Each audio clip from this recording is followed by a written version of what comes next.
안녕하세요. 안녕하세요. 안녕하십니까. 네, 만인만색 역사공작단 사회를 맡은 월아입니다. 먼저 자기소개 먼저 해주시죠. 누구 저부터 하면 되나요? 네, 범인서 먼저 해주세요. 예. 일제시대 전공하는 범인입니다. 일제시대 문화사 공부하고 있는 미담입니다. 반갑습니다. 예, 네, 반갑습니다. 반갑습니다. 자, 저희 오늘은 새로운 녹음을 하고 있죠. 범인님, 저희 어떻게 녹음하고 있죠, 지금? 저요? 저희 집에서 너무나도 편하게.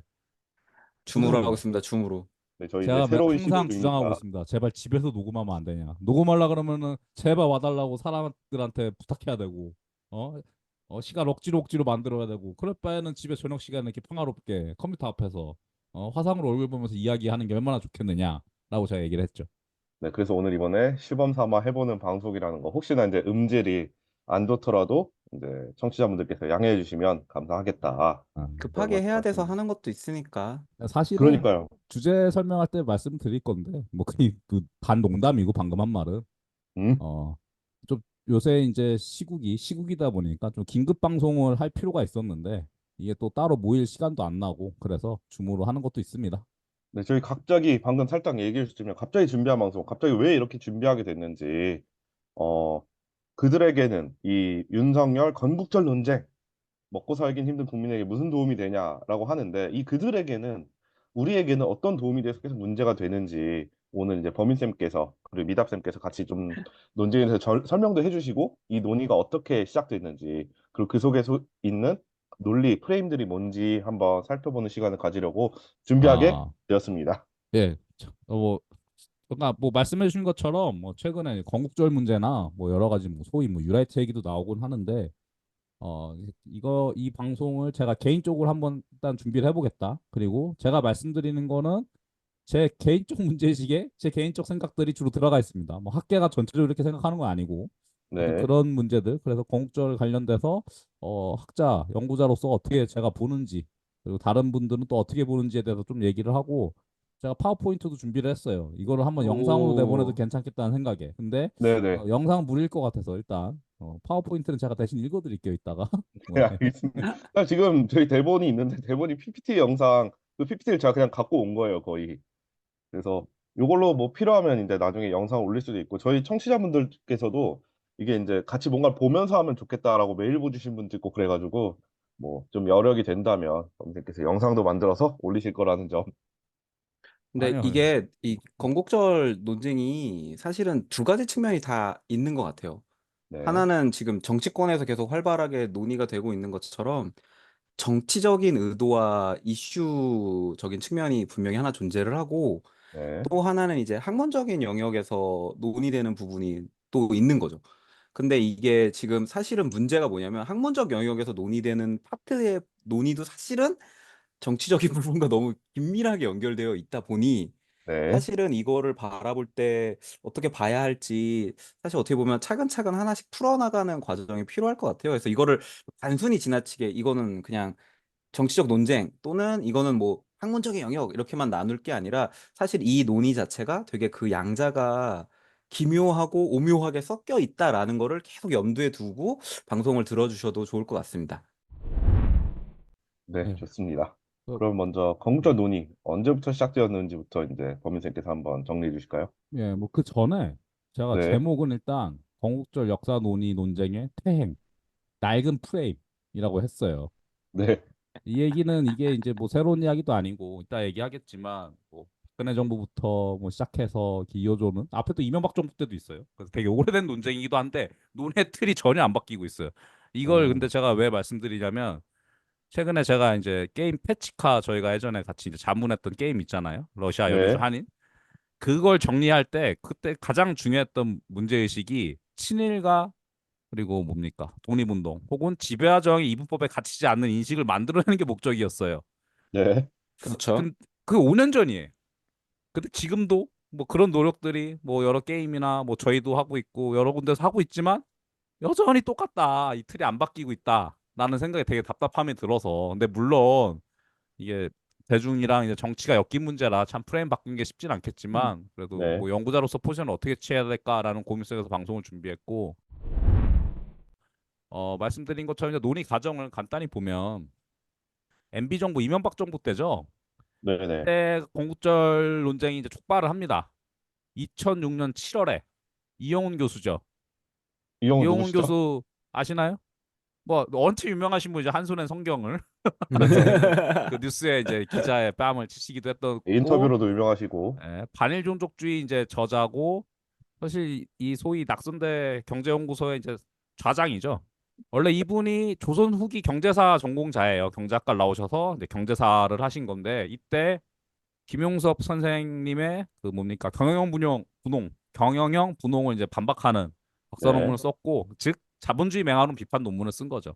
이제 음, 그랬고, 뭐 추후에 이제 식민지 근대화론의 이제 모태가 되는 이제 연구들을 이제 하게 되는 사람이고, 또 유명한 사건도 있어요. 사실 백분 토론에서 이제 위안부 관련된 발언 문제로 한번 그렇죠. 뒤집어졌던 적도 있죠. 그래서 어쨌든 한때는 날렸던 연구자지만 네.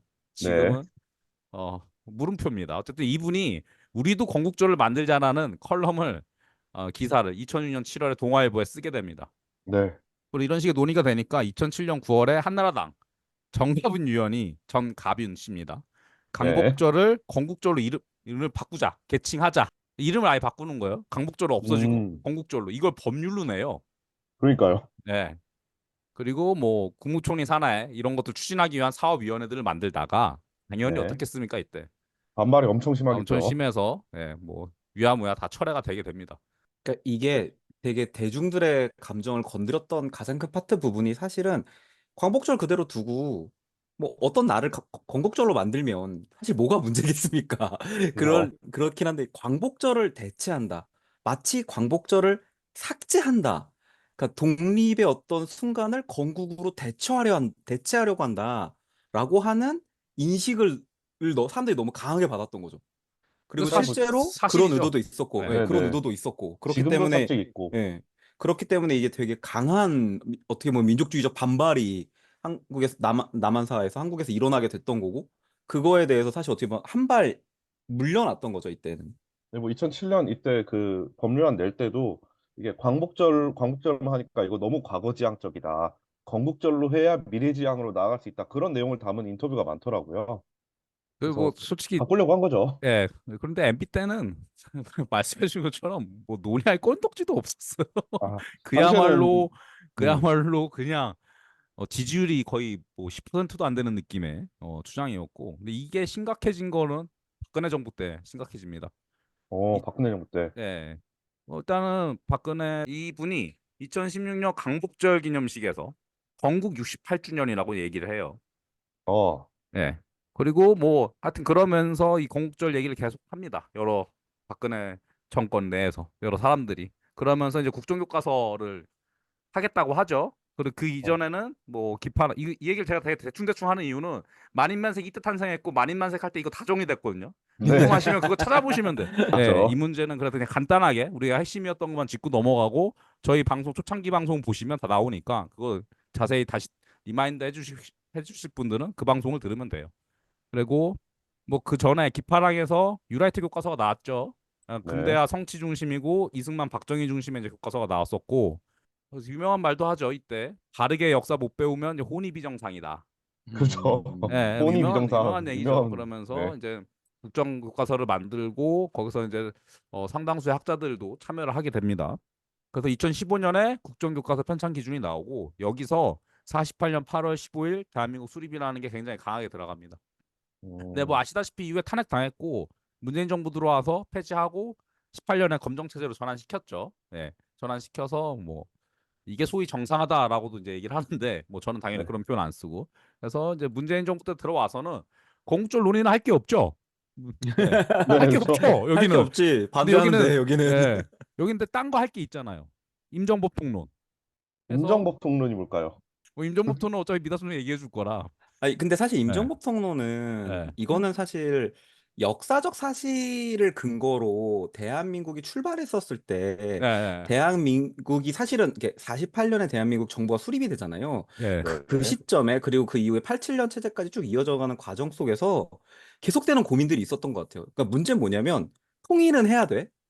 근데 남한이 북한과의 정통성 경쟁에서 우위에도 있어야 돼. 맞죠. 네. 그런데 독립운동 세력들을 배척할 수는 없는데 우리의 근간이 되는 거는 어쨌든 사회주의는 아니야 라고 하는 음, 네. 사회적인 어떤 합의들, 그러니까 이 음, 모든 그 당대에 있었던 대한민국이 정부가 수립되는 과정에 있었던 모든 고민들이 어떻게 보면 되게 녹아 있는 맞아요. 게 임정법통론이거든요. 왜냐하면 독립운동을 외면할 수 없기 때문에 3.1운동부터 시작됐다라고 얘기를 하면서 그거에 기초해서 만들어진 임시정부가, 그러니까 어떻게 보면 임시정부가 이제 사회주의가 아닌 이쪽 뭐 민족주의라고 해야 될까요? 자유주의라고 할까요? 진영의 대표로서 임시정부를 띄우면서 임시정부의 어떤 법통을 우리가 그대로 계승해서 가져가고 있다라고 하는 것을 근거로 하고 있는 거예요. 따라서 대한민국의 건국은 1919년이 대한민국의 건국이 1919년이 되는 거죠.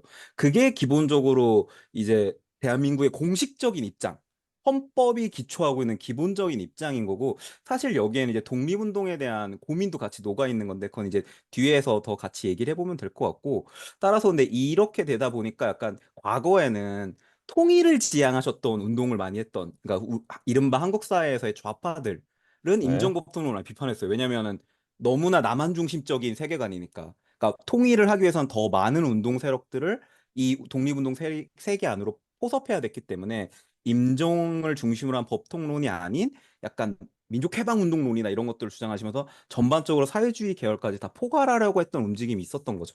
그러니까 원래는 이 둘이 사실 어떻게 보면 약간 학계에서는 논쟁을 하고 있었는데, 그리고 건강했지 나름 예, 그래도. 예. 그래서 막 논쟁을 하고 있었는데 갑자기 더 이상한 애가 딱 나타나서 맞아요. 이 모든 논의를 어떻게 보면 무화시켜버리는.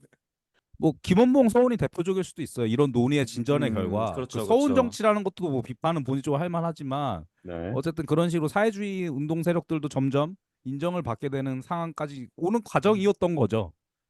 가는 과정이었던 거죠. 그런 논의가 계속.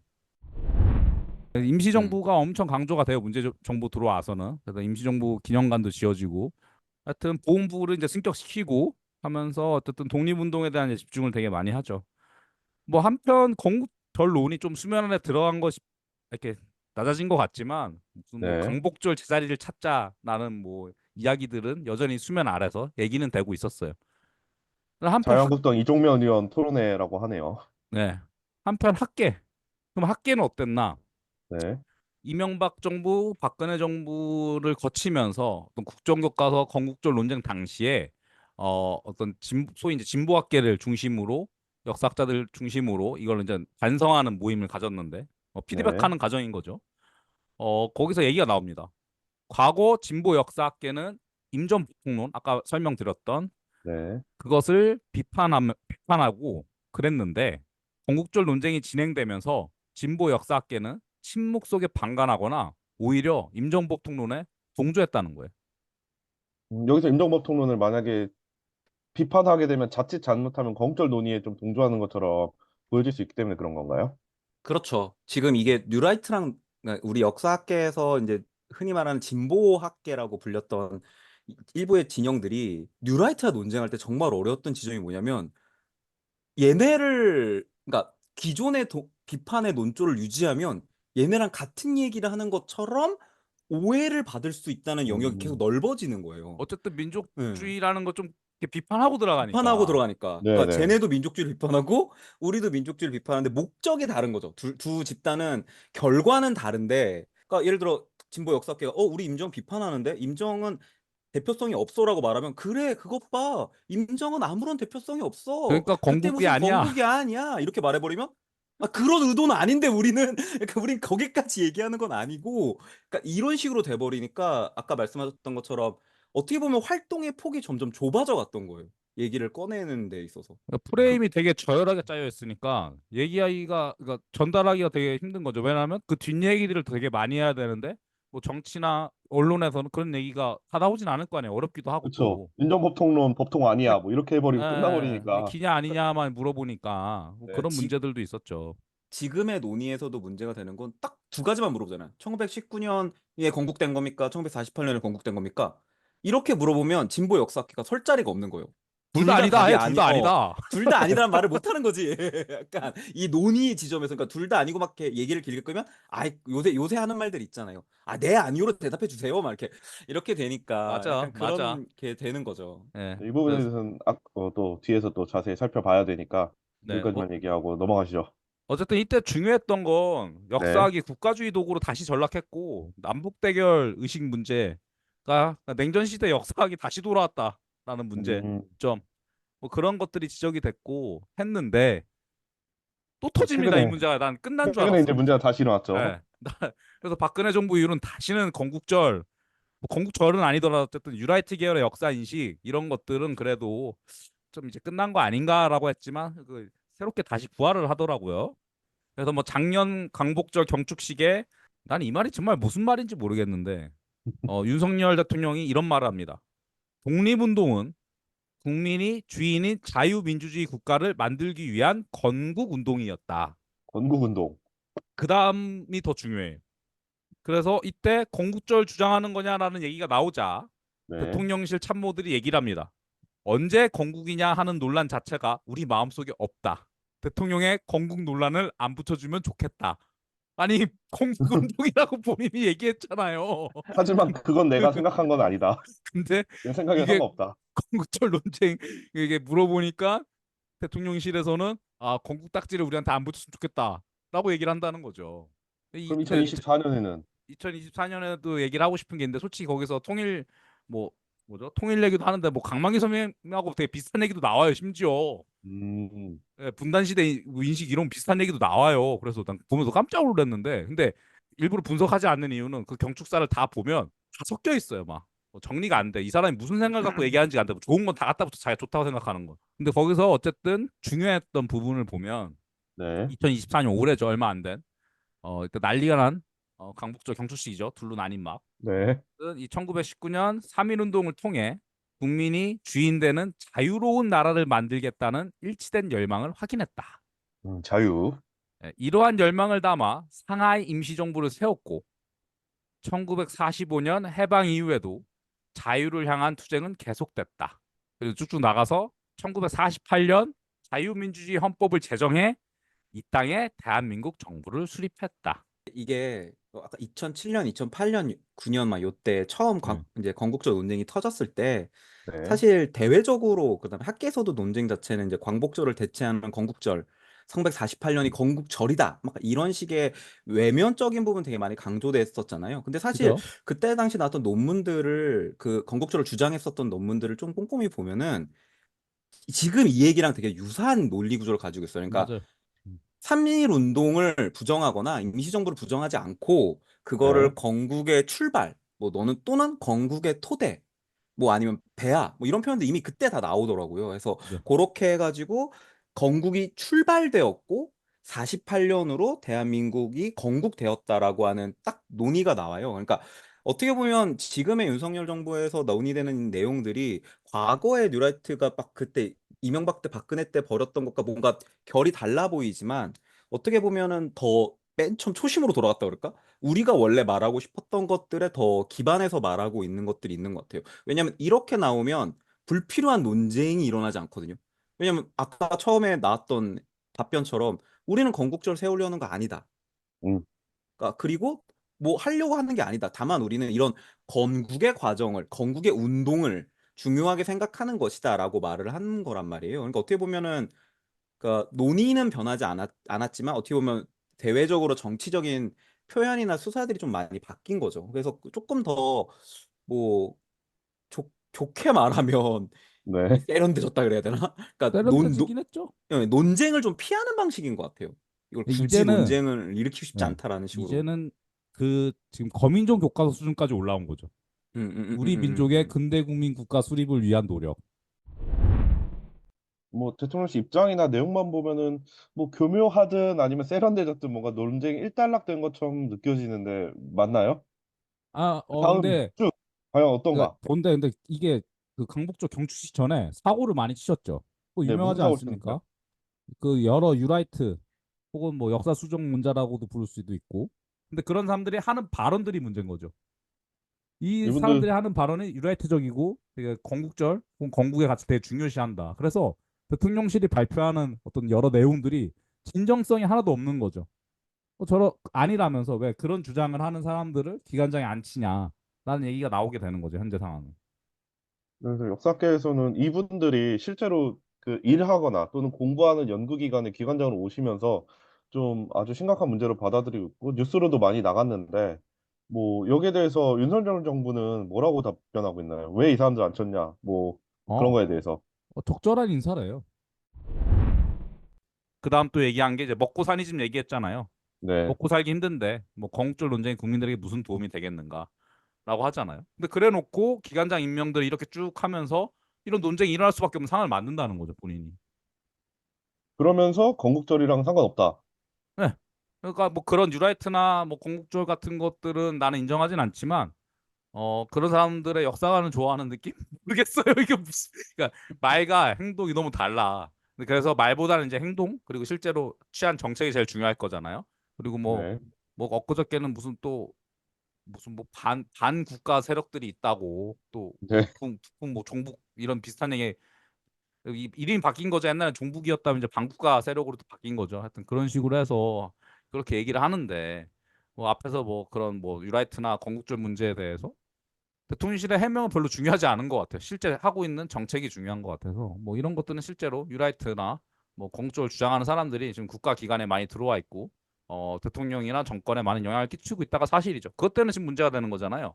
건국적을 사실 제정하냐 안 하냐는 별로 중요하지 않은 것 같아요. 네. 대통령실이 건국절을 주장하냐 아니냐보다는 도대체 왜 건국의 가치를 저렇게 중요시 여길까? 아, 중요하지. 중요한데 어떤 의도로 중요시 여기는 걸까? 왜 굳이 그리고 민족주의를 비판하면서 왜 굳이 건국이라는 걸 내세울까? 같이 갈 수도 있는 거 아닌가? 뭐 여러 생각을 할 수 있는데 그런 것들에 대해서 이제 좀 얘기를 해봐야 될 것 같아요. 네. 건국절 주장의 맥락, 근거, 왜 주장하는가, 누가 하는가, 그리고 그들이 예, 뭘 가지고 얘기하는 건가에 대해서 계속 예. 얘기해 주시죠. 사실은 이제 건국적을 주장하는 사람들이 주로 유라이트라고 하는데 유라이트는 사실 하나로 정의되지는 않습니다. 뭐 여러 갈래들이 원체 많아서 근데 그 중에서 좀 간단하게 정리를 하면 뭐 예전에 이제 80년대, 90년대 소련 붕괴 전에 식민지 반봉건론이 있었어요. 그러니까 식민지가 거의 봉건적 상태다. 그러니까 근대 세계에 이르지 못한 근대 자본주의가 아닌 봉건적 착취 구조에서 식민지가 되었고 일종의 일본 제국은 큰 지주 같은 거죠. 식민지를 착취하는. 그래서 이 반공론을 타파하고 자본주의를 도입해야 된다. 그래서 그것이 해방이고 이게 뭐 사회주의로 가든 그런 식으로 가야 된다는 논의가 있었어요. 근데 이 반봉건자들이 이런 식으로 주장을 했는데 근데 보다 보니까 식민지에 봉건제도가 아니고 식민지가 자본주의화 됐어. 연구를 하다 보니까 식민지가 자본주의야. 반봉건이 아니야. 사회 성격이 봉건적이지가 않아. 음, 봉건적으로 봤던 것도 자본주의적 관계인 거죠. 수정료가 높다? 아니 자본주의에서요. 수정료가 높을 수 있어요. 수정료가 높은 건 높다고 해서 봉건적인 건 아니에요. 음, 예를 들면 자본주의 하에서 노동자 임금이 낮을 수 있죠. 거꾸로 네네. 얘기하면. 예, 낮을 수 있잖아요. 낮다 그래서 봉건적인 건 아니잖아요. 그 그죠? 구조가 어떻게 돼 있냐에 따라. 근데 그 구조를 분석했더니 자본주의적 성격이 강하고 자본주의 것들이 도입이 됐다. 근데 이 반봉건자들은 아까 얘기했듯이 자본주의를 달성해야 목표라 생각했잖아요. 네네. 근데 식민지에 자본주의가 들어왔네? 그럼 그럼 좋은 게 좋은 거네? 들어왔네? 예, 이렇게 되는 거죠. 그래서 그럼 이게 어떻게 된 거지? 그리고 우리는 자본주의가 언제 고도로 발달했지? 1970년대 박정희 때 많이 발달했네. 그럼 70년대 이렇게 우리가 발달할 수 있었던 이유는 식민지 때 우리가 자본주의랑 근대화를 경험해서 70년대에 우리가 발전할 수 있었다라는 논리로 가는 거예요. 음, 뉴라이트의 한 계열 중에 가장 큰 계열이 이용훈 교수 이하 낙성대 쪽이 이런 쪽의 논의가 좀 세죠. 이렇게 가는 논의가. 예. 경제적인 성장을 강조하는 거죠. 네, 성장을 강조하고 처음에 문제의식은 1970년대 한국의 고도 성장을 밝히는 거였어요. 왜?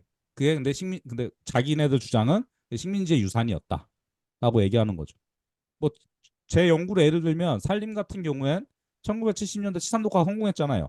네. 그 이유가 식민지 때 여러 녹화 정책이 실시돼서 그게 연속돼서 해방 이후에도 우리가 70년대 치산 녹화를 할 수 있었다. 이런 식의 논리가 되는 거죠. 이분들의 이제 연구의 논리들은 계속. 식민지, 이승만, 박정희로 연결되는 쭉. 예. 근데 이때는 근데 거기서의 이승만은 사실은 어 뭐 최근에 강조되는 거고 한창 연구할 때는 이승만이 그렇게 강조되지는 않았어요. 전쟁도 있었고 네네. 예, 있어서 사실 이제 박정희를 띄우는 거였고 근데 이승만은 왜 띄우는지는 이제 뒤에 가서 어제 이분들을 중심으로 70년대 고도 성장을 증명하기 위해서 식민지의 경제 성장을 붙여서 이제 박정희의 경제 성장까지 한국의 성장을 이제 그리는 거 박정희 중심으로 그리고 그런 이런 세력이 여기에 있죠. 예. 여기에 이제 대외적인 변화도 봐야 돼요. 가장 큰 소련 소련이 붕괴 망했죠. 사회주의가 붕괴하는 것을 목격하면서 자본주의 다음 단계라고 하는 사회주의라고 하는 것이 현실성이 없다라는 인식을 갖게 되고, 그렇다면 그, 그 단계론적 성장 단계에서 자본주의에 대해서 되게 긍정을 하게 되는, 말 그대로 전향이 일어나게 됐던 그것도 되게 컸던 것 같아요. 그 그리고 이 사람들이 생각했었을 때 어쨌든 한국 사회를 운동을 통해서 극복해 나가려고 했던 사람들인데, 이 사람들도 그러니까 자본주의를 고도로 발달하면서 그러니까 한국의 자본주의가 너무나도 훌륭한 성장을 보여주기 시작하는 거예요. 그러니까 이게 자기들이 생각했던 거랑 다르다고 생각하기 시작한 거죠.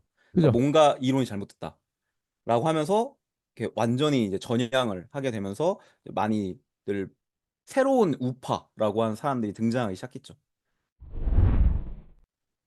그래서 뭐 사실은 연구적으로 되게 중요한 연구 많이 하고 뭐 이렇게 토론도 많이 되고 했어요. 근데 이제 뭐 지금 같은 정치적 사태가 된 거고 뭐 그 다음은 뭐 말씀해 주신 것처럼 소련도 없고 사회주의도 없고 남은 건 자본주의잖아요.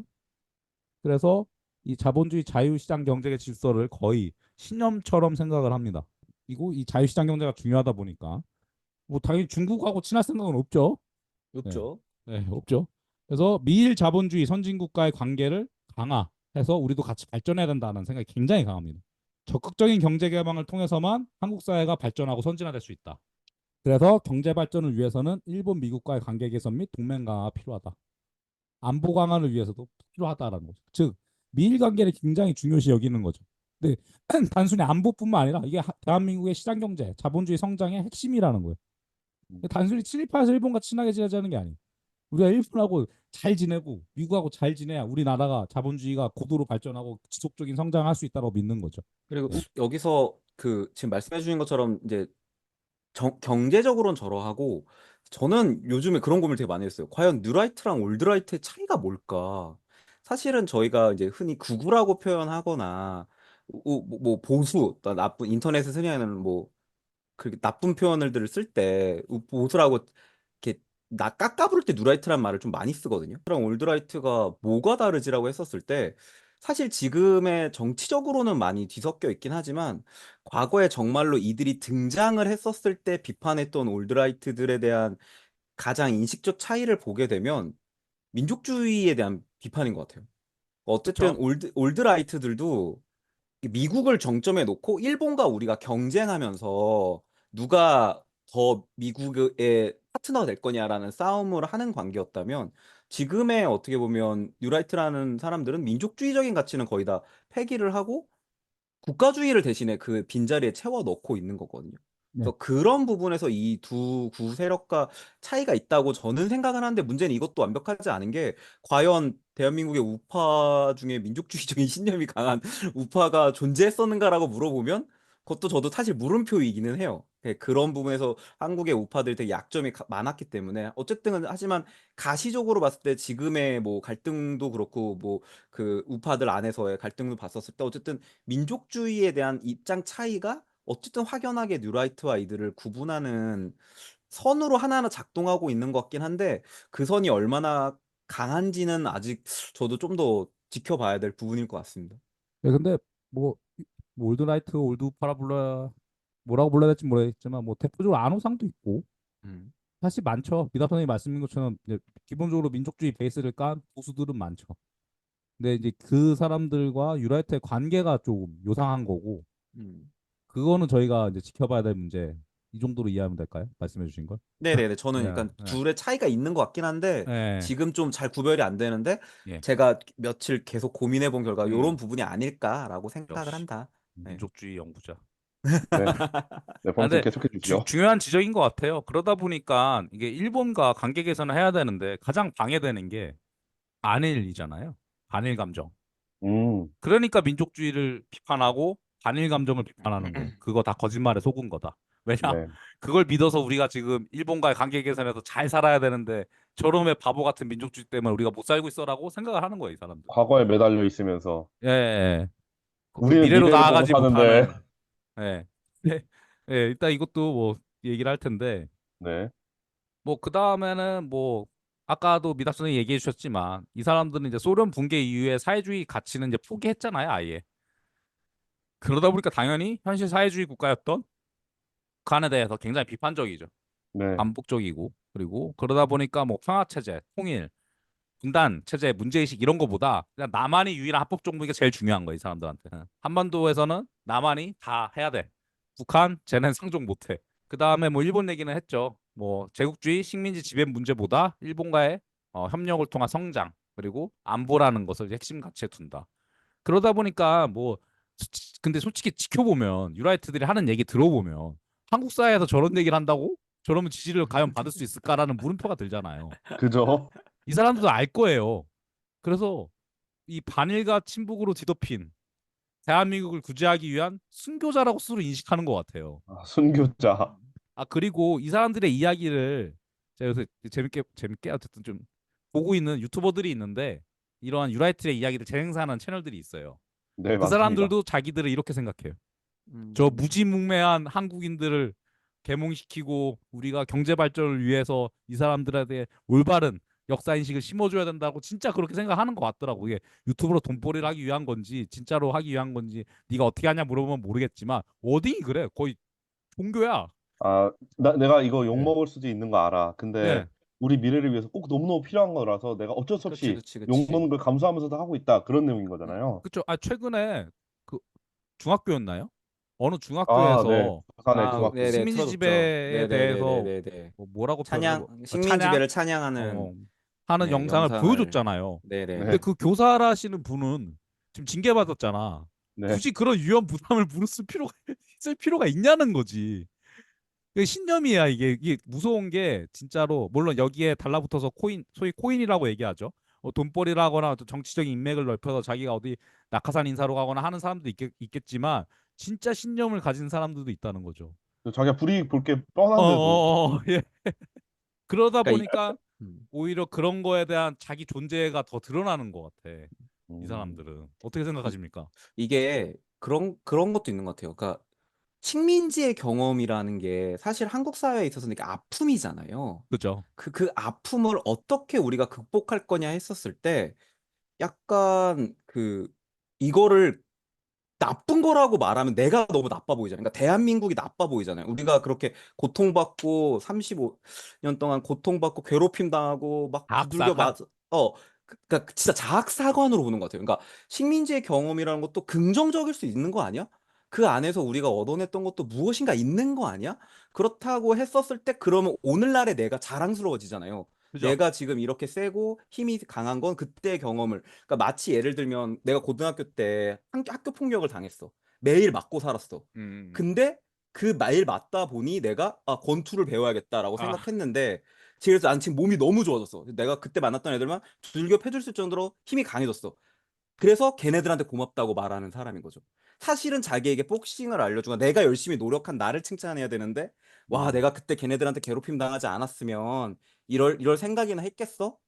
그리고 걔네들한테 맞으면서 내가 맵짓도 세지고 이 피하는 것도 배운 거야라고 하는 거라고 한 사람들 주변에서 보면 가끔씩 이런 식의 비슷한 논리들을 자신의 어두웠던 과거를 약간 포장함으로써 현재의 자신을 포장하고 싶은 욕심이 되게 들잖아요. 음. 그러니까 그런 것도 그러니까 결국 핵심은 식민지의 경험을 우리가 어떻게 이해할 거냐라고 했었을 때 이것을 극복하는 과정에서 되게 이것도 역시 어떻게 보면 식민주의 연구자들에게 있어서는 되게 좀 연구의 대상인 것 같아요. 왜 이런 식으로 이런 감정들이 표출될까라고 하는 것들이 좀 들여다볼 필요가 있는 것 같긴 해요, 확실히. 예. 확실히 그래서 이제 사회학과 쪽에서 그런 유라이트 계열의 연구들이 이제 나오고 있더라고요. 그래서 음, 이들이 갖고 있는 소위 열등감이라든가 약간 심성적 득도로 접근도 하고 그리고 어쨌든 이 사람들 또 학교에서 한글파 했던 사람들이 되게 많아요. 음, 음, 음, 연구자들 중에서는. 근데 네네. 본인이 새로운 얘기를 했는데 아니면 어떤 뭐 소위 뭐 그 이영훈 교수가 위안부 발언을 했다든가 음, 나는 할 만한 소리라고 생각했는데 엄청 돌팔매를 맞았죠. 그죠. 예. 본인은 할 만하다고 그 정도 얘기는 그래도 우리가 문제제기 정도 할 수 있지 않을까라고 했는데 엄청나게 이제 비판받고 하는 그 과정을 겪으면서 아, 내 얘기를 이렇게까지 못 알아듣는다고? 이거는 너무 강고한 민족주의 때문이야라고 음. 생각할 수도 있는 거고. 그래서 그리고 나는 통계라는 정확한, 딱 예. 눈에 보이는 걸 제시했는데, 뭐 그런 것도 있고. 그래서 어쨌든 뭐 본인들의 연구가 그래도 되게 중요한 지적들을 한 연구를 했음에도 좀 인정을 못 받는다. 라는 것도 있는 것 같고. 그래가지고 참 그래요. 좀 씁쓸한데 뭐, 이런 얘기하니까 어쨌든. 뭐 그분들은 그런 인식을 갖고 있는데 그러면 그 예. 사람들이 공적으로 주장하는데 근거가 있어야 되잖아요. 이제 예. 통계를 제시했듯 어떤 근거를 제시했나요? 뭐 근거 사실 뭔가 되게. 근데 근거는 제가 뭐 좀 정리는 해왔는데 뭐 건국절이 뭐 맞냐 아니면 뭐 19년이 맞냐라는 근거는 사실 순환론법이라 서로 다 음, 장단 있고 서로 다 근거 있어요. 뭘 네네. 그냥 이것만 놓고 보면 재정이 가능해 둘 다. 예. 둘 다 뭐 반대할 논리는 없어요. 둘 음, 중 하나 고르라 그러면 못 고르죠. 둘 다 네, 이것도 되고 저것도 되니까. 그렇기 때문에 뭐 그렇게 중요하진 않다고 보는데 그래도 그냥 몇 가지만 말씀을 드리면 일단 네, 뭐 이제 법적인 걸 또 중요시 여기잖아요. 우리 그죠. 국제법을 엄청 강조하죠. 예, 맞아요. 음. 국제법적으로 1910년 8월 29일 대한제국이 소멸했다 일단 전제는요. 그리고 네, 임시정부는 주권이 없다. 그리고 이제 군정 들어왔고 그때 한반도의 실제 해방은 군정이 들어왔기 때문에 여전히 일본 영토의 관념이다. 여기 정념지기 때문에 음, 이 사람도 법적으로 이제 주장을 하시는 분들 주장입니다. 제 주장이 아니고. 그래서 48년 8월 15일 전까지는 결국엔 일본 일본 영토에 외국 군대가 미국이랑 소련 군대가 점령 통치권을 행사한 것으로 그래서 45년 이때는 아무것도 아니라는 거야. 주권 국가가 뭐가 없다는 거죠. 그래서 음. 48년 8월 15일이 가장 적합하다 국제법적으로. 맞죠? 이 말만 그냥 들으면 어떤, 맞잖아요. 네, 어떤 정치인이 야경처럼 그때 뭐 나라가 있냐 이렇게 얘기하는 거죠. 근데 여기서 나오는 갖가지 법적인 것뿐만 아니라 여러 가지 있고 임시정부도 그렇게 따지면 이게 논리가 어떻게 되냐면 임시정부는 주권이 없다 그러잖아요. 그럼 막 건국강령 찾아서 주권이 있다고 주장하게 되고 네, 국제법적으로 인정받은 적 있다라고 주장을 하게 된다는 거죠. 프레임 자체가. 음, 이걸 따지게 된다는 거예요. 이거를. 근데 되게 중요하죠. 중요한데 어쨌든 그래서 말씀드린 것처럼 이런 법적 논쟁은 또 임시정부를 중요하시는 분들이 우리가 국제법으로 인정받은 적이 있다. 그리고 우리 나름의 주권과 망명정부로서 역할을 하고 있다라는 식의 논리로 대응을 해서 하나하나 다 대응이 돼요. 이 주장에 대해서 음. 결국. 법적으로 봤을 때 건국절의 주장은 그렇고 여기서 건국절에서 국제법적으로 이제 법적으로 부족하다고 말하는 임시정부도 임시정부를 주장하시는 측에서는 다 근거를 대고 있는 상황. 거기도 법적, 법적으로는. 국제법적으로. 예. 그리고 뭐 근대 국민국가 요소 문제를 또 얘기하죠. 뭐 영토 그리고 주권, 국민 그리고 제일 중요한 이 주권은 실효적 지배라고 해요. 진짜로 음, 지배하고 있냐, 주권 그 지역을. 근데 한국은 특이한 현상을 겪고 있죠. 헌법에 한국의 주권 그리고 영토는 한반도 전체예요. 한반도와 네, 부속도서. 북한을 포함하는 그렇죠. 부속도서까지. 근데 실효 지배를 못 하잖아요. 상상 지배하죠. 이북 오도청 같은 걸로 이북 해가지고 이제 오도청이 있지. 네. 네, 그래서 이용훈 교수한테 문제 제기를 한 적이 있어요. 오, 당신들이 근대국민 국가 요소를 문제를 들면서 임시정부는 이제 국가가로서 형태를 갖추지 못하지 않았냐라고 하니까 이용훈 교수가 뭐라고 그랬냐면 이때 나오는 거예요. 이 나라 만들기 건국 과정이라는 게. 나라 만들기 과정에서 대한민국의 건국 그 자체는 겨우 시작이고 건국의 일단락은 1987년 언저리. 근데 이게 동문서답이거든요. 네. 북한은 실효 지배 못하는데 그것이 어떻게 되냐라고 했더니 이렇게 답변한 거. 동문서답을 했는데 뭐 건국 그 자체는 시작이라 했지만 어떤 건국 운동, 나라 만들기 과정이라는 이 표현 자체 이때 나왔고 이 시점이 이제 사태나 논의가 계속되면서 앞에 이제 19년까지 그냥 연장이 된 것뿐이라고 저는 생각을 해요. 현재는 뒤로 밀린 거죠. 이게 뭐 그들이 주장하는 본질을 바뀌었다기보단 그래서 여전히 뭐 해결이 안 되죠. 이런 식으로 얘기를 또 하면 그렇게 되면 어떻게 되냐? 한국은 1948년에 생긴 정부 수립도 나라가 아니고 네, 근데 이 얘기를 보면서 저는 오히려 음, 흥미롭게 느낀 건 뭐냐면, 네, 지금의 이 건국절 논의를 주장하는 다양한 계파들 중에서 지금 말씀하셨던 대한민국 임시정부를 문제 삼고 1948년 8월 15일에 대한민국 정부 수립을 건국, 대한민국이 이때 이 시작되었다. 사람은 이렇게 얘기했죠. 예, 네, 라고 강조하는 사람들의 가장 큰 특징이 뭐냐면 지금 대한민국 헌법을 사실 부정하는 거거든요. 그러니까 그 얘기 하려고. 네. 예, 그러니까 헌법을 부정하는 건데 그 포인트가 뭐냐면 지금 딱 지적해 주셨잖아요. 자체적으로 모순이지 않냐. 근데 북한 지역에 대한 실효 지배를 하지 않는 것으로 이해해 버리면, 그러니까 우리는 북한 지역에 대한 지배권이 없어. 그쵸. 라고 하는 존재들이라면, 그러니까 정말로 분단적 사고라면, 맞아요. 그러니까 남한 쪽에 세워진 대한민국만 이 유일한 우리의 나라다. 북한 지역은 쟤네가 지배하고 있던 말든 상관없어라고 하면은 사실은 자기 논리 안에서는 모순이 없어요. 근데 그렇죠. 문제는 뭐냐면 이 논리를 국민들한테 펼치는 순간 모순이 발생하죠. 왜냐면 사람들은 우리나라 헌법은 북한 지역까지 지배하고 있는데? 라고 되는 거지. 어떻게 보면 자기들 세계관 안에서는 말하지 못하는 부분이지 않을까? 사실 우리는 사실은 궁극적으로 헌법을 바꾸고 싶은 게 아닐까요? 헌법을 헌법. 바꾸고 싶은 거죠. 궁극적으로는.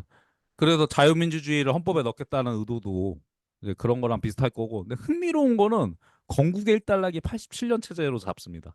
음, 이것도 굉장히 흥미로웠어. 근데 제가 사실 건국절 논쟁의 여러 가지 언설들을 보면서 네.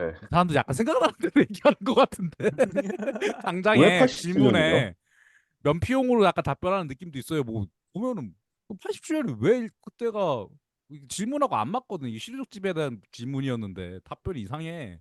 근데 뭐 그러니까요. 미다 선생님처럼 이렇게 풀어서 생각하면은 뭐 그럴 수도 있겠다고 하지만 그래서 어쨌든 제가 근데 가장 얘기하고 싶었던 거는 결국에 이들이 그러니까 하고 싶은 얘기를 뭐 헌법을 바꾸자라는 얘기일 수도 있고 뭐는 얘기를 분명 더 하고 싶어 이 사람들 더 하고 싶은데 음, 못해서 자꾸 피해가면서 그걸 얘기하다 보니까 자꾸 이상한 논리나 언설들이 오히려 더 많아지고 뭐 그러다 보니까 오히려 논의가 친일이냐 매국이냐까지 가버리게 된 사태인 것 같아요. 네, 계속해 주시죠. 네. 학계는 어땠냐? 뭐 학계는 제가 듣기로는 준비를 하고 있다고 합니다. 이걸 어떻게 봐야 될지. 뭐 카드뉴스도 만들고 뭐 포럼도 하고 여러 준비를 하고 있어서 뭐 그건 나와봐야 알겠지만 네. 이때 침묵 혹은 19년설의 동조 같은 분위기로는 안 갈 것 같아요. 아직 나오진 않았지만. 근데 이게 문제시 되게 세게 잡혀 있어요. 이때 이런 경험했던 게 다시는 이래서 안 된다. 우리 얘기 해야 된다. 욕을 먹더라도 아니면 그래도 최대한 잘 전달해 보자. 라는 쪽으로 학계가 현재 이 임전 법통문과 그리고 지배화 저항 그리고 친일과 독립운동의 이분법 속에서 일부 이제 다른 공부하시는 분들은 또 한편으로 준비를 하고 있다라는 점. 뭐 혹시 기회가 되면 저희를 통해서도 또 그런 내용이 또 전달될 수 있으면 또 좋을 예, 것 뭐 같긴 나오면 하네요. 제가 알려드릴. 제가 좀 지금 현재 건국절 논쟁을 쭉 보면서 흥미롭다고 느끼는 음, 거는 1910년 8월 29일에 대한제국이 망했다고 보잖아요. 대한제국이 망했고 우리는 일본의 지배하에 들어간 거죠.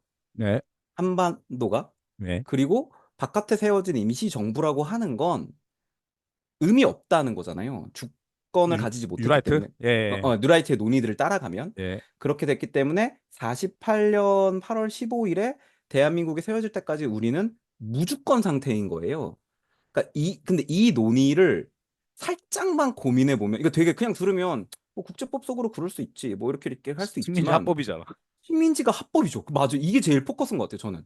그러니까 저는 사실 건국절이냐 아니냐의 논쟁은 사실 뭐 아니라는데 자기들이 건국절 안 네. 하겠다는데 사실 여기서 그걸 더 갖고 논쟁할 건 아닌 것 같고 오히려 포커스는 왜 이 논의가 자체가 문제인가라고 봤었을 음, 때 일단은 새로운 논의를 이야기하기 전에 이제 이 논의에 좀 문제점을 짚어야 될 것 같아서 그 부분이 되게 문제인 것 같아요. 그러니까 근데 이것도 되게 음, 태연한 논리인 게 음, 결국에는 이게 이 사람들이 얼마나 유라이트리 진짜 논리를 정말 퇴행시키고 있는 게 음. 식민지가 합법이냐 강제냐가 뭘 따질 게 뭐 있습니까? 제국주의 비판 속에서 이미 끝난 얘긴데. 근데 문제는 저는 네. 그 말씀도 당연히 맞는 말이지만 네. 뭐가 생략되냐면 당시 시대를 살아갔던 독립운동가들의 그러니까 민족해방운동가, 독립운동가, 사회주의자들 이 모두의 고민이 무화돼 버린 느낌이에요. 그러니까 이 사람들이 생각하는 독립운동이라는 건 그냥 총칼 들고 싸운 놈들, 아니죠. 그냥 막 싸운 사람들 이렇게 생각하는 것 같아요. 그게 아니라 어쨌든 법통성을 따졌던 이유가 있고 정통성을 따졌던 이유가 있고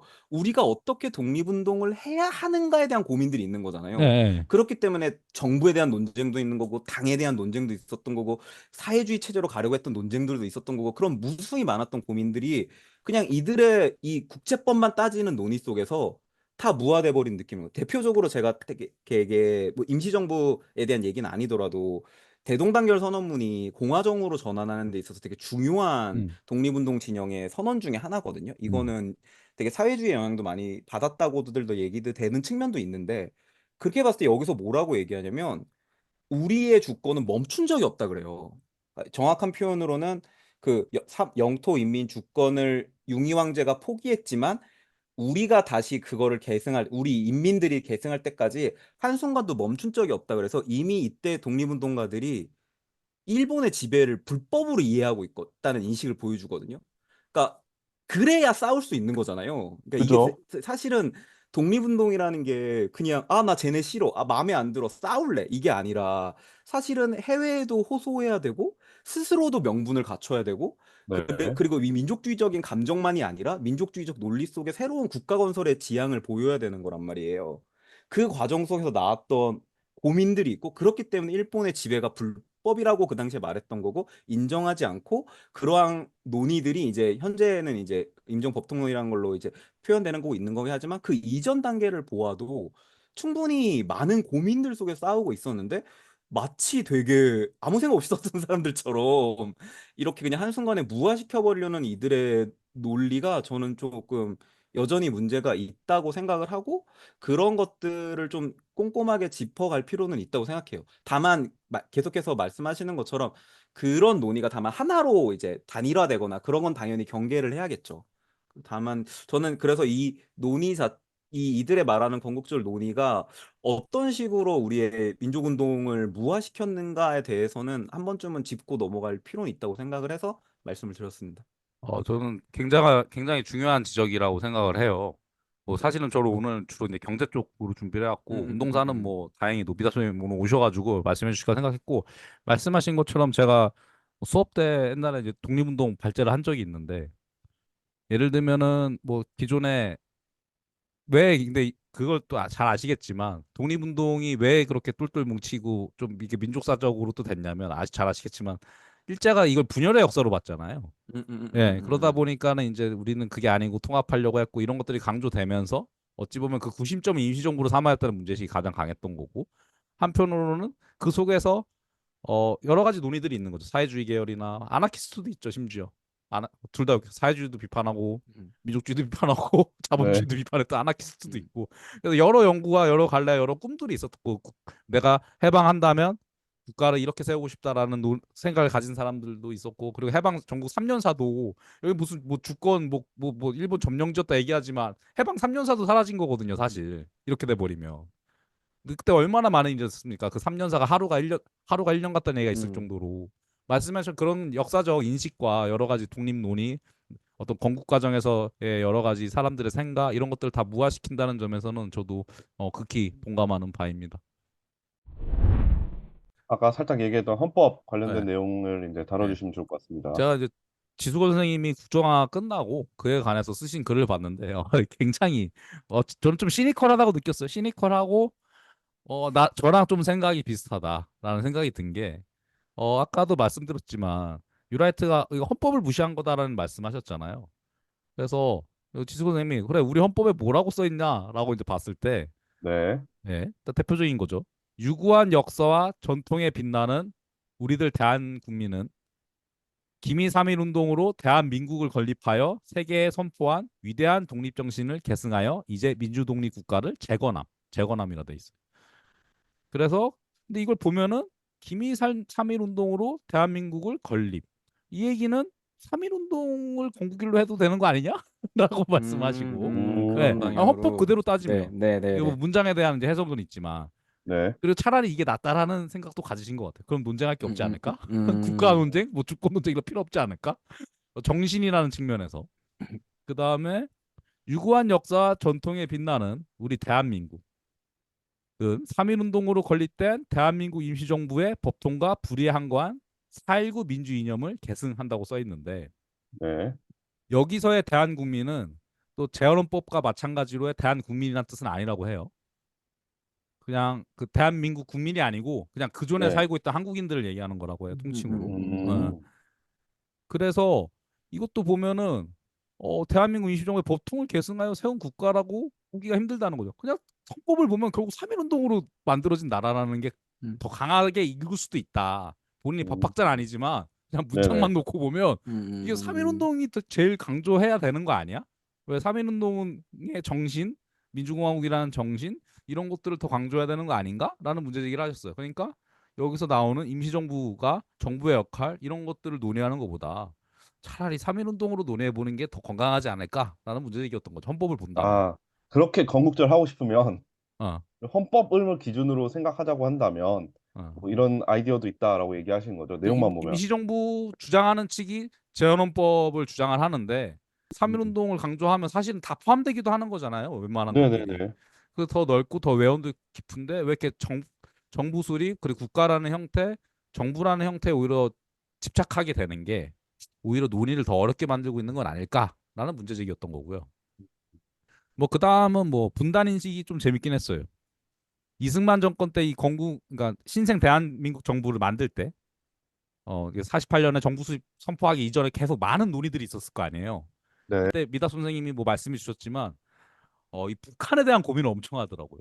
그렇죠. 네. 북한이랑 이제 단독 정부로 남한 단독 정부를 세우는 상황이잖아요. 북한은 이미 수립이 되고 있었고. 그래서 이게 분단을 현실화하는 상태에서 이 북한을 우리가 건국할 때 어떻게 해야 되지? 라는 고민을 엄청 합니다. 그래서 음. 심지어 재헌 국회를 구성할 때 네네. 처음 알았는데 북한 측을 배려해서 백석 의석을 비워뒀대요. 북한 측 의석으로. 오, 못 뽑을 염두를 하고 거니까. 있던 거죠. 이게 뭐 의도를 떠나서 일단.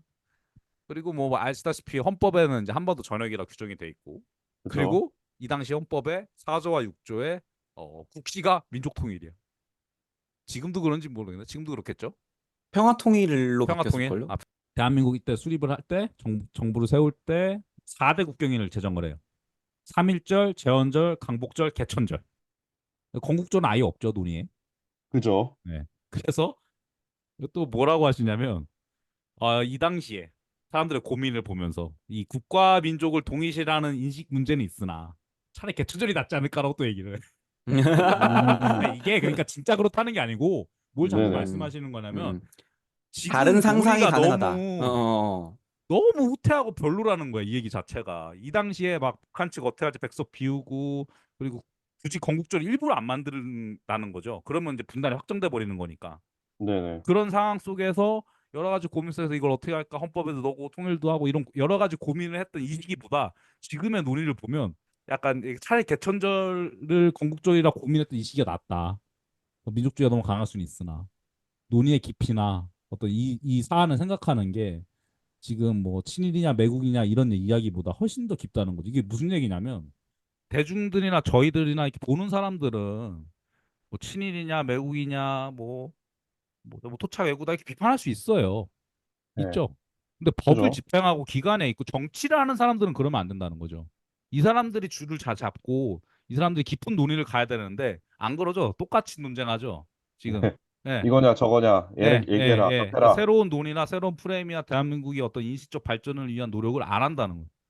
뭐야? 뭐 표를 얻어야 되니까. 그런 문제. 또 같이 결부가 되어서 정치권에서도 역사 문제를 굉장히 수준 낮게 일부러 낮추는 건지 진짜 그렇게 생각하는지 모르겠지만 그렇게 끌고 가고 있는 상태라는 거. 그런 것들을 쭉 지적하고 있다고 저는 생각했어요. 이걸 보면. 뭐 요새 언론에서도 계속 그런 걸 부추기고 있는 것 같기도 예, 하고 언론에서도 그러죠. 부추기고 뭐 사실은 그래도 어떤 다른 이야기들을 좀 보여주려고 하는 노력들도 좀 있지만 여전히 음, 대세는 그렇게 됐고 이 프레임을 안 바뀔 거예요. 현실적으로 이 프레임 안 바뀌겠죠. 근데 저희가 그러면도 이런 얘기를 계속 하는 이유는 한두 명이라도 몇 명이라도 이런 이야기들을 하고 이 논의가 좀 잘못됐고 다른 논의로 가야 대한민국이 좀 더 나은 방향을 고민하는 방향으로 민주적이고 간다. 좀 더 뭐 소위 말하는 뭐 공공역사적이고 이런 식의 방향으로 갈 수 있지. 지금 이대로 논의로는 2015년이랑 똑같다. 음. 예. 라는 점을 뭐 지수건 선생님이 2015년에 썼는데 이때 이야기가 또 하도 상관없을 정도로 판박이다. 근데 이제 좀 답답하다는 얘기를 했고 어떤 프레임이 문제가 있다는 얘기를 계속 하고 있는 것 같아요. 다음으로 이승만이죠. 이승만 엄청 뜨겁죠. 예. KBS에서 어, 뭐 어. 그런 거 뭐냐 보내기도 하고 다큐멘터리를. 전 처음 알았는데 영화진흥위원회에서 이 장르랑 이게 영화인지 판단을 하는 게 있더라고요. 예, 네네. 예, 거기서 근데 탈락했죠. 거기서 영화가 아니다라고 평가를 했다며 그 영화를 나 제목도 모르겠네. 근데 그걸 비싸게 영화로서 주고. 어떤 구성 요소나 독립 영화로서의 구성 요소나 어떤 질을 갖추지 못했다라는 거를 KBS에서 무려 1,000만 원을 주고 틀었습니다. 네, 통상 보통 500만 주는 가격에 한 두 배 주고 샀다 네, 하더라고요. 통상 500만 원인데요. 네. 어쨌든 의도가 뭐 명확한데 어쨌든 근데 제가 아까 말씀드렸듯이 원래는 그 70년대 고도 성장에 대한 분석이 목적이었기 때문에 네. 그렇게 이승만은 중요하지 않았었다고 저는 생각을 해요. 그러니까 몇몇 연구자들 빼고는 대부분의 이제 그쪽 계열 연구자들은 박정희를 띄웠지 이승만은 그렇게 띄우진 않았거든요. 근데 근데 이승만은 왜 이렇게 띄우는 걸까요? 어느 날 갑자기 이제 이승만을 이제 띄우게 되죠. 뭐 아시다시피 일단 건국의 아버지야. 그죠? 건국의 아버지죠. 네. 그리고 이분이 반공을 국시를 했대. 한국전쟁을 뭐 휴전으로 이끌었으니까. 네. 그리고 그럼으로써 자유민주주의 국가를 수호했다. 그리고 런승만, 독재자 등으로 표현된 것에 대한 반발이 있다. 이거 거짓말이다. 니네가 거짓말로 런승만도 만들어냈고 이거 다 밑에 애들 이기붕 이런 애들이 한 건데 이승만 그러니까요. 아무것도 모르고 독재한 건데 어? 그 사람 잘못 없어. 밑에 애들이 잘못한 거야. 이런 것들을 평가할 필요가 있다. 영화 건국전쟁이죠, 그게. 네.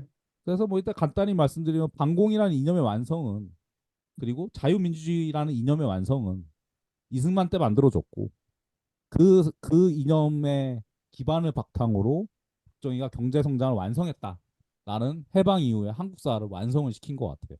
식민지에서 박정희로 가는 그 사이에 이제 뭔가 하나 뭔가 틀이 더, 필요한 거죠. 네, 완성이 됐네요. 그리고 박정희는 이제 사실은 잘 안 팔려.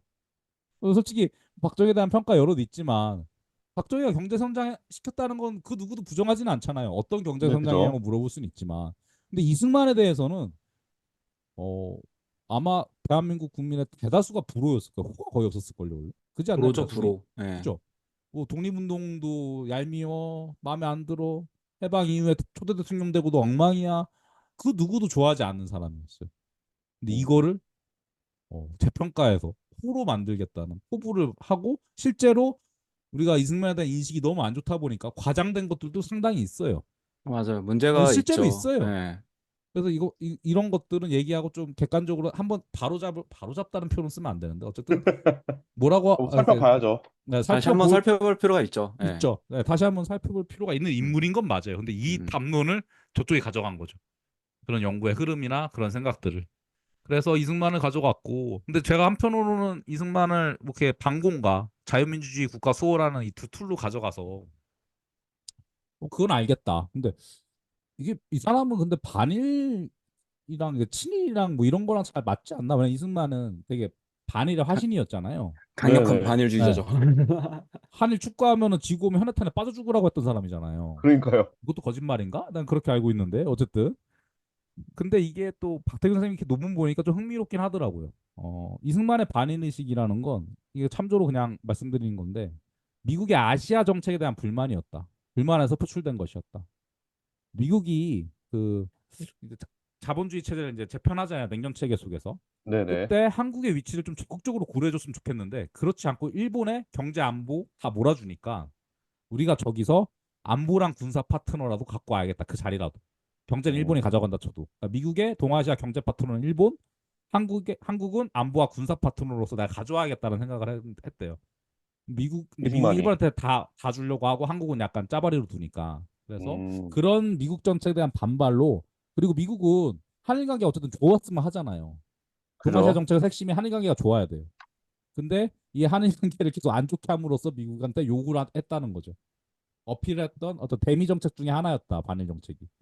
굉장히 실용적으로 접근한 걸 수도 있을 텐데 어떤 이런 것들도 한번 같이 생각을 해봤을 때 어찌 보면은 거꾸로 생각하면은 이 사람들의 지금 친일 의식은 우리가 일본과 경제 안보 군사 파트너가 돼야 잘 살 수 있다라는 거랑 한편 겹치는 논리기도 하죠. 근데 문제는 역사가 빠졌다는 거죠 여기서. 이승만이 반일 의식 내세울 때는 역사란 아주 큰 무기가 있었어요. 그죠? 그죠. 그 명분이 있잖아요. 엄청 큰. 네. 근데 여기서 일본과 친하게 지내자고 할 때 과거사 역사 문제를 빼면 명분이 없어요. 예. 근데 그 명분은 뭐냐? 니네가 잘못 알고 있는 거래. 아까도 말씀드렸지만 식민지의 경험은 좋은 거였대. 우리가 발전된 거고 우리가 성장한 거였대. 되게 긍정적인 거였어. 음, 이렇게 가버리는 거야. 명분을 그렇게 맞는데 그러다 보니까 반발에 부딪히는 거죠. 근데 반발에 부딪히니까 아 얘네 우리 이야기 이해 못하네. 민족주의가 너무 세서 그래. 민족주의가 문제야. 이렇게 간다니까 이렇게. 그래서 이게 되게 이번 정합적이에요 논쟁에서 어찌 보면.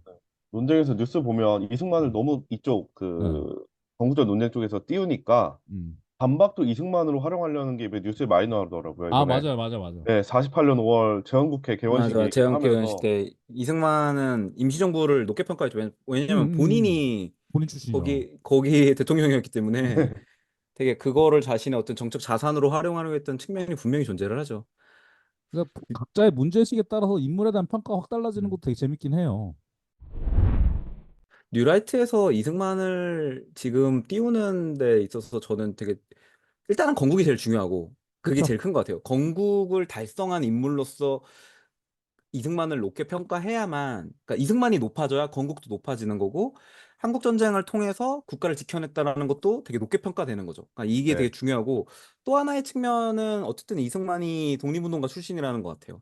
아, 그러니까 이 그것도 사람이 크지. 독립운동을 했기 때문에 그 식민지에서의 독립운동사를 완전히 삭제할 수는 없다는 거죠. 자기들도 고민을 해봤을 때 완전히 삭제할 수 없기 때문에 임시정부도 아니고 뭣도 아니고 다 제거하고 남았을 때 우리가 가져올 수 있는 유일한 독립운동가 이승만을 비롯한 이제 미주에서 활동했던 사람들 딱 그게 딱 가져오는 것 같고 여기에 덧붙여서 저희가 이제 뉴라이트의 뭐 정치적이고 경제적인 측면을 많이 봤지만 저는 종교적인 측면도 좀 볼 필요가 있다고 생각해요. 종교예요?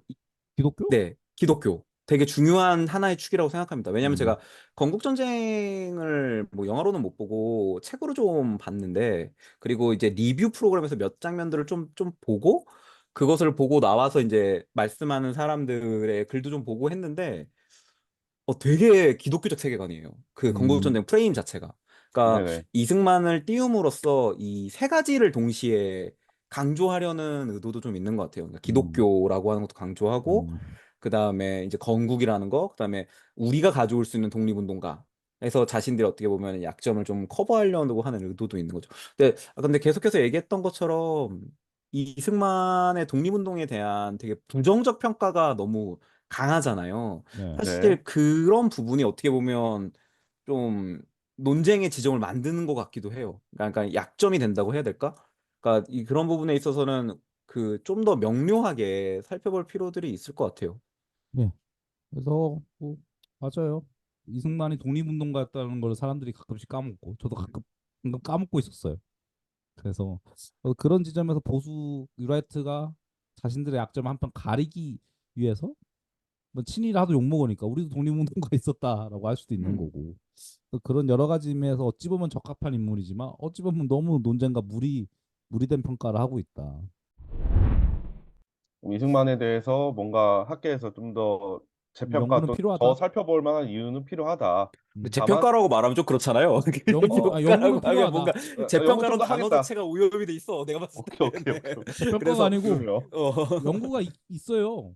뭐 이승만 연구도 있고 있어요. 아, 그쵸, 꽤 돼 많죠. 있어요. 음, 음, 돼 있는데 이들이 말하는 논리를 비판하기 위한 연구는 크게 의미는 없을 음. 것 같고 그런 연구들도 아니고 지금까지 돼 있는 연구들이 사실은 새로 연구할 필요도 없이 그 우리가 흔히 아는 이승만 대표 연구 몇 개만 읽어도 끝날 것 같긴 해요. 음. 솔직히 그러니까 말하면. 이승만에 대한 대중적 네, 이미지라는 게 사실 어떻게 맞아. 보면 우리가 갖고 있는 이승만에 대한 대중적 이미지가 있고 음, 거기서 보다 더 발달된 우리의 역사학계 연구들이 있잖아요. 근데 맞아요. 그것보다 더 반대 극부에 있는 뉴레이트 세계관이 있는 거죠. 그러니까 그쵸. 이 대중들의 인식 부분과 역사학계 부분을 잘 이렇게 조화를 할 수 있도록 아까 범인쌤이 말했던 것처럼 약간 공공 역사라고 하는 것들이 더 확대되고 우리의 역사적인 결과물과 성과물이 더 널리 알려지는 부분들이 필요한 거겠죠. 나중에 역사학계가 보는 이승만은 어떤지 한번 뭐 그것도 한번 누군가 한번 정리해 보는 정리를 것도 해서. 필요하다 생각이 드네요, 팀장님. 네, 네, 너무 좋습니다.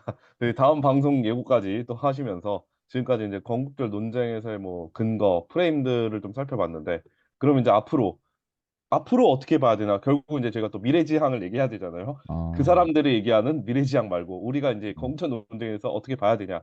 그런 데서 한번 이제 음, 범위쌤의 생각 그리고 미답쌤의 생각을 한번 이제 말씀해 주시죠. 예. 사실 여러분들 뭐 이제 방송을 이제 정리해 가면서 뭐 이거 어떻게 봐야 될까라는 것을 하는데 뭐 오늘 방송 들으셔서 알겠지만 약간 뭐 술 먹고 떠드는 느낌의 주저리 방송입니다.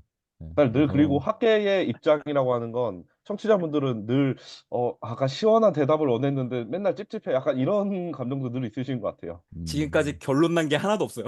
얘기 중에 어떤 우리가 흔히 이제 이 건국절에 관련된 이제 유튜브나 이런 것들 많이 봤었을 때 명쾌하게 얘기해 주잖아요. 딱딱딱딱. 근데 또 우리 방송은 우리 방송만의 특징처럼 아, 고민해 볼 게 많다. 아, 다시 고민해 봐야 된다. 다시 들여다 봐야 된다. 뭐 이런 것도 고민해 보자. 약간 이런 얘기들이 더 많아서 되게 저희 방송스러운 얘기들이었던 것 같은 느낌이긴 해요. 사실 뭐 뭐 청취자분들도 그런 분들이 들어오시겠죠. 저희한테 이래라 저래라 이렇게 답을 내려달라고 하시는 분들보다 이런 점도 볼 수 있어 좋았다라고 하시는 분들이 많기 때문에 네, 그럼 또 어떤 거 더 살펴보자. 어떤 거 고민하자를 이제 범인 씨 말씀해 예, 주시죠. 뭐 말씀드리고 그다음 미다스님 말씀해 주시면 될 것 같은데 일단은 뭐 건국존론에 대해서 쭉 봤지만 그냥 한 줄로 정리하면 반역사성, 예, 반역사성. 반역사성, 예, 역사적이지 못하다 정말 인문학적이지도 못하고 이 논의를 음. 왜 해야 되는지 모르겠다 먹고 살기 힘든데 지금 뭔가 결이 그건 내가 해야 될 얘기인 거죠 대통령이 해야 될 얘기가 아니고 어? 그렇죠. 아우 그런 논쟁을 답답해. 만든 쪽이 아니라 예. 그리고 뭐 당연히 지금 현재 신자유주의적 경제 인식과 역사 인식의 연결이 된 지점이라 생각을 하고 뭐 반공주의, 민주주의가 자유민주주의론만 있는 게 아니에요. 예, 이거는 되게 부적 가치에서의 자유민주주의를 얘기하는 거고 네. 여기서 말하는 거 앞서 얘기했던 신자유주의, 시장 중심, 성장, 능력, 지상주의 이런 걸 다 포함하는 의미의 자유인 거지. 이게 약간 뭐 북한과 독재와 자유가 대비되는 뭐 그것도 있지만 그리고 거기 안에서의 그 자유도 그 자유랑 사실은 같지만 사실 그거 강조하면서도 이들이 만들고 싶어하는 나라는 그야말로 성장 능력 지상주의의 나라로 만들고 싶은 거고 이것에 맞는 역사 사건 인물만 대한민국의 정통성으로 삼고자 하는 아주 큰 프로젝트고 의도다. 근데 먹히진 않겠지만 네. 그 먹히지 않는 얘기를 제가 하고 싶었던 게 그거였어요. 솔직히 성장 지상주의라고 말씀드렸잖아요. 경제 성장 지상주의나 뭐 개인의 능력 중시 이런 거 저는 한국 네. 사회가 그게 잘 맞다고 생각해요. 이 그쵸. 논의에 대해서 반대하는 사람은 한국 사람 중에 많이 없을걸요, 오히려. 네, 그럴 것 같아요. 근데 들어보면. 이게 역사라 다른 거죠. 역사 문제로 들어가다 보니까 오히려 이러한 것들이 잘 안 보이기도 하고, 이 사람들이 능력이나 경제나 시장을 음, 중요시하는 게 잘 안 보이기도 하고, 한편으로는 이 반일 감정이라는 거 이런 인식에 브레이크를 확 걸고 있는 거죠. 반일 감정 얘기 때문에 제가 말하는 본질적 문제는 보이지가 않아요. 그러니까 되게 양가적인 거죠. 이 성장주의가 팽배한 한국에서 이러한 역사적 성장주의가 퍼지지 않게 하는 브레이크긴 한데 이런 내용이라는 걸 아예 못 보게 하는 가림막인 거예요. 제가 봤을 때 현재. 네, 음. 말씀해 주시면 될 것 같아요. 아, 저는 그러니까 근대적 성장주의라고 하는 성장지상주의가 한국에 되게 팽배하고 한국이 지금 사실 어떻게 보면은 되게 근대적 성장을 성취해낸 음, 국가잖아요. 그죠? 되게 자유민주주의와 흔히 말하는 시장 경제를 토대로 음, 눈부신 성과를 거둬냈잖아요. 저는 그 성과에 대한 자긍심이, 그러니까 전 반일 감정보다 그 성과에 대한 자긍심이 이 뉴라이트들의 건국절 논쟁에 사람들이 동의하지 않는 또 하나의 동력이라고 생각해요. 왜냐하면 내가 이미 너무, 그러니까 이게 아까 우리가 맞고 해서 한 명의 사람으로 비유하면 그러한데 사실 국가라고 하는 거는 하나의 인격체가 아니잖아요. 이미 그죠? 우리 아랫세대들, 그다음에 이미 한 지금의 20, 30대들까지도 이미 잘 나가는 대한민국에서 나고 자랐단 말이에요. 그 사람들이 봤었을 때 아니 왜 굳이 우리가 일본의 도움을 받아서 잘 살았다 말하는 거지? 라고 말하는 게 오히려 걸릴 것 같아요. 그러니까 이거는 음, 방금 말씀하셨던 것처럼 단순히 성장지상주의가 또 양가적인 측면이 있다. 저는. 그러니까 이 사람들이 갖고 있는 우리나라에 대한 자신감과 자부심이 오히려 네. 이 뉴라이트들의 건국전 논쟁이 깔고 있는 어떻게 보면 그런 아 우리 한국은 그때 일본의 도움이 없었으면 안 됐어. 아 미국의 도움이 없었으면 안 됐어라는 것에 대해서 아닌 것 같은데? 라고 생각하는 어떤 일단의 생각들도 가져오는 게 아닐까라는 생각도 해봤습니다. 저는 그게 되게 본질적이라고 생각하는데 그 본질 지금 음, 논의나 아예 생각을 안 들게 안 하고 나온 게 있다고 한다. 생각해요. 반일 감정이라는 것 자체가 한국의 성장이라는 걸 되묻는 과정을 없애고 있어요. 제 생각은. 그러니까 그렇게까지 생각을 하면 저 진짜 대단하다 생각해요. 그런 논의까지 할 때가 왔구나라고 생각을 하지만 한편으로는 근데 그게 어떤 그런 논의정에 못 올라오고 뭐 감정적으로 있더라 하더라도 그게 수면으로 못 올라오고 사실 이거는 제 개인적인 생각으로는 뭐 친일 뭐 이런 문제가 아니고 이제 한국의 성장을 이제 다시 어떻게 봐야 될까가 그치, 그치. 되게 핵심이라고 항상 생각을 하는데 그죠? 그러다 보니까 근데 그거를 이게 현실적으로 못 보게 되는 되게 양가적 음, 감정으로서의 반의를 저는 되게 음, 중요시 보는 음, 거고, 음, 그 반면에 믿었으면 그래도 되게 중요한 지적인 거죠. 이미 뭐 BTS도 나오고 되게 그쵸. 성장하고 잘 나가는 나라에 뭐 개인의 삶은 어떤지 몰라. 이미 나라 자체는 나름 인기도 많고, 옛날에는 외국에 한국이 어딘지도 몰랐다며. 음, 그런 음, 나라가 그죠? 아닌 꽤 큰 뭐 잘 나가는 나라에 태어난 사람들 입장에서는 한편 안 먹히는 논리기도는 음, 맞긴 맞는 음. 거죠. 예. 그걸 생각하지 않은지 모르겠지만 그건 맞다고 생각을 해요. 맞아. 그런 사람들은 먹힐 만한 논리는 아니죠, 확실히. 음. 사실 지금의 뉴라이트 이런 논쟁, 건국절 논쟁에 대해서 뭐 제가 젊은 사람들을 전부 다 아는 건 아니지만 뭐 이런 낡은 얘기를 하고 있어라고 하는 시선이 더 큰 것 같기도 해요. 이게 음. 뭐 그렇게 중요한 문제가 아니라고 인식하는 것도 너무 많고, 그리고 이제 보수 쪽에서도 이제는 어 거기에 대해서 동의하지 않는 얘기를 좀 많이 하는 것 같고, 인터뷰도 그렇고 좀 옛날 얘기로 많이 치부되는 것 같기도 합니다, 점점. 홍준표 선생님이요? 아, 네. 전향자 아니야, 전향자? 당당하게 생각이 바뀌었다라고 얘기할 수 있는. 그래서 근데 한편으로는 마지막으로 뭐 이건 정치학자들이 얘기해 주셔야 되는 거죠. 어찌 보면 해프닝 같다. 이거 저희가 막 길게 얘기하고 좀 열을 냈지만 네. 그런 생각 해보신 적은 없어요? 이게 약간 대통령의 그야말로 철학과 인식 부재에 따른 해프닝 아닐까? 이게 뭐 진짜 뭐가 있는 크게 뭐가 문제가 있는다기보다 뭐 그런 생각도 늘 했어요. 의심하고 있죠. 이거 일관된 철학과 일관된 생각을 가지고 뭔가 진행하는 게 아니다. 에, 지금 대통령은 뭐 하나 그냥 던졌는데 너무 이걸 물고 늘어진다라는 평가도 또 많죠, 지금. 보수 쪽에서도 어느 정도 합리적으로 이 정도 뭐 접근과 일을 뭐 할 수 있는 사람도 있을 텐데 네. 안 오는 거 아닐까 이 정권에? 뭐 그런 생각도 들고 그 빈자리를 유라이트들이 먹은 거 아닐까? 이거 이게 진짜 일종의 잠깐 있는 반동과 해프닝 아닐까?라는 그런 바람도 있습니다. 차라리 그냥 작은 해프닝이었으면. 네. 사실 뭐 내가 뉴라이트를 기용하겠어 해서 기용한 게 아닐 수도 있다라는 생각도 듭니다. 아, 뭐, 그리고 너무했나요? 아니요, 뭐 몰라요. 하여튼 뭐 마지막 정리를 좀 허무하게 하네요. 뭐 네. 저는 그냥 아, 해프닝일 바랍니다. 저는 이 건국절 논쟁이 쭉 일어나는 걸 보면서 아까도 말씀하셨지만 기존에 이제 다른 더 나은 진보적 역사를 고민했던 분들의 입지가 되게 많이 좁아져 가고 있던 것도 사실인 것 같아요. 아, 되게 그건 그렇죠. 예, 점점 더 뭐 아니면 도만 선택해야 되는 상황이 되게 답답한 부분도 있는 것 같고 더 많은 상상을 할 수 있다고 생각을 해요. 왜냐하면 저희 방송을 꾸준히 들으셨던 청취자분들이라면 뭐 저도 임시정부 방송을 했지만 얼마나 많은 독립운동이 있었고, 그리고 그 독립운동이라는 것이 뭐 임시정부 또는 뭐 욕하는 사람들에 의하면 뭐 조선공산당 뭐 이런 쪽에 갇히지 않고 훨씬 더 되게 많고 다양한 상상과 새로운 국가들을 꿈꾸면서 매우 많은 운동들이 있었다라는 점을 아실 텐데 그래서 저는 이 건국절 논쟁은 크게 두 가지 점 나눠지는 것 같아요. 실제 역사에서의 임시정부의 위상과 역할이 무엇이었는가에 대해서 고민해 볼 부분이 있는 거고 그것과 반대로 오늘을 살아가는 우리가 과연 대한민국이라고 하는 국가를 돌이켜 봤었을 때 어떻게 기억하고 어떤 그림을 그려 나갈 것이냐 했었을 때 아까 저는 지수걸 선생님의 그 연구에서 왜 3.1 운동은 안 돼? 라고 던졌던 그 지점이 또 의미가 있는 거잖아요. 그러니까 그런 식으로 과연 이 대한민국의 사실은 실제적으로 임시정부가 뭐 19년에 막 국제법 따시는 분들이 19년 임시정부는 아무런 권한도 없었고 능력도 안 됐고 부족했다라고 말하지만 48년 건국 그러니까 이라고 자기들이 주장하는 그 시점에 재헌헌법을 만들던 사람들이 그거를 고민했던 이유가 있단 말이에요. 우리가 어떻게 그죠. 임시정부를 끌고 오지? 라금 했던 그 고민을 우리가 지금 고민해 볼 필요가 있다.